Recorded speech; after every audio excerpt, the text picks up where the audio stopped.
দিয়ে যাচ্ছি এবং আমরা চিকিৎসা দিয়ে। গেল 17 জুলাই থেকে 20 জুলাই পর্যন্ত কোঠা সংস্কার আন্দোলনের নামে নাশকতায় আহত রোগীদের নির্বিঘ্নে সেবা দিয়ে যাচ্ছে জাতীয় অর্থোপেডিক হাসপাতালের কর্মরত চিকিৎসকরা।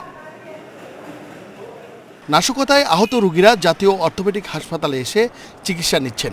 এখন গুলি তা আমি বলতে পারি না কোথা থেকে আসছে, আমি বলতে পারি না, কিন্তু সবারই দেখি পায়ে গুলি। ওইখানেও সবাই পায়ে গুলি ছিল, আরেকজনের মাথা গুলি ছিল। আর আমি যখন গুলি লাগছে তখন আমার সাথে সাথে আরও 2-3 জনের গুলি লাগছে। ওই দিক থেকে গুলি আসছে। এখন আমি ভালো দেখতে পাই নাই কাদের মধ্যে গুলি আসছে। AK-47 গুলি বুকে লেগে পাঁজর থেকে বের হয়ে বাহুতে লাগছে।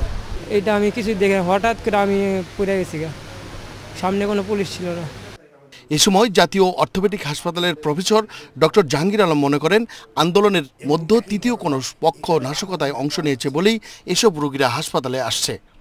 18 তারিখ 19 তারিখে যেটা আসলো, 18 তারিখে সেটার দেখা গেল যে হ্যাঁ সেই রোগীগুলো আরও একটু বাড়লো, কিন্তু এখানে এসে গানশট ইঞ্জুরি পাওয়া গেল 17টা, মানে বুলেট ইঞ্জুরি।